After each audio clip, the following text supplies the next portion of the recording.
Tatanong kita, hot sauce, anong ginawa mo kay Ron? Ganban? Sino ka ba?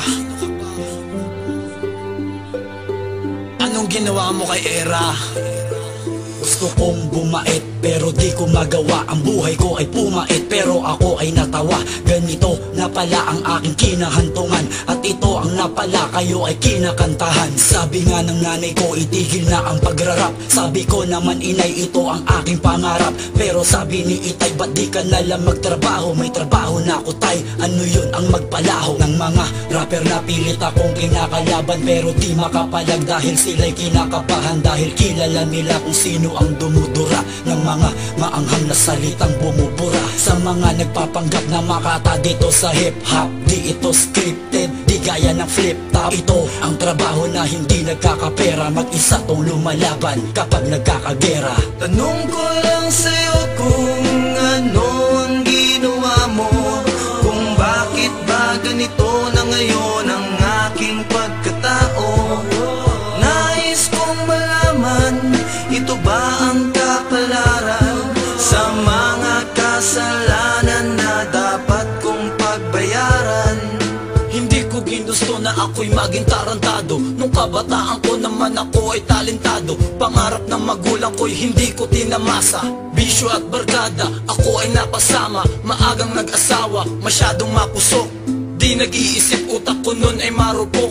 Dumami ang problema na hindi ko inasahan. Hanggang ngayon hinaharap ko, di ko tinakasan. Wala kong maasahan at makunan ng lakas. Puot at bigat yan ang iniwan na bakas. Napabayaan ko trabaho ko, pati sarili ko. Ito estado ng buhay kundi naan sa liriko. Bordado na ang katawan ng dahil yan sa emosyon. Pundasyon ng pagsasama namin parang ilusyon na lang pala. Kaya ngayon ako na lang ang umaasa. Ganban, babalik pa ba siya? Puta asa. Tanong ko lang sa'yo kung ano ang ginawa mo, kung bakit ba ganito na ngayon ang aking pagkatao.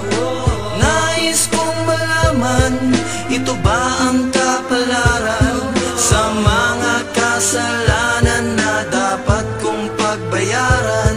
Ganito na ba talaga ang plano ko sa buhay? Sa gabi ay tambay, lango pa sa gulay. Di na pala ako nakakapasok sa simbahan, nawawalan na rin ang oras sa aking kasintahan. Dating sungay ko ay maliit, now it's tubig. Puro alak pa iniinom kesa sa tubig. Pag humihinga ng hangin ang binubuga ay usok. Lalabas ng bahay may dalang baril, asero, tusok.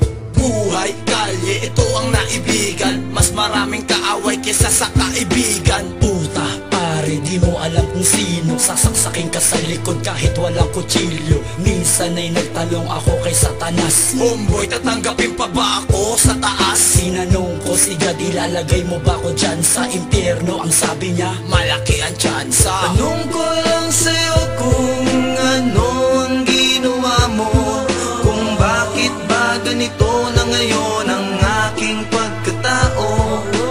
Nais kong malaman, ito ba ang kapalaran sa mga kasalanan na dapat kong pagbayaran? Tanong ko lang sa'yo kung ano ang ginawa mo, kung bakit ba ganito na ngayon ang aking pagkatao. Nais kong malaman, ito ba ang kapalaran sa mga kasalanan na dapat kong pagbayaran?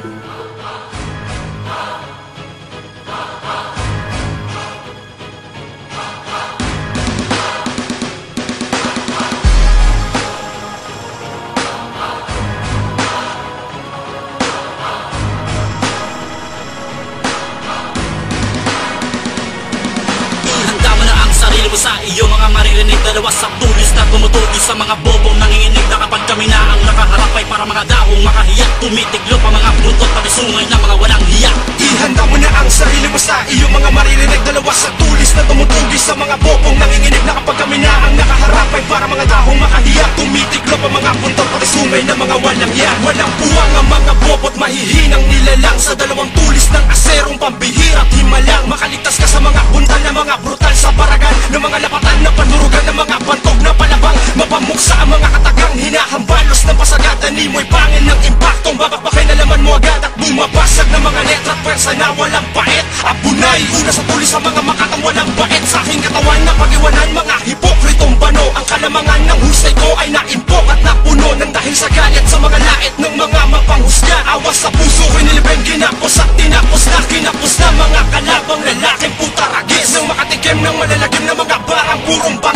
sa kamay ng may paspas na pumapaslang sa mga sinauna. Ramdamin nyo ang bagsik ng aserong ikauna.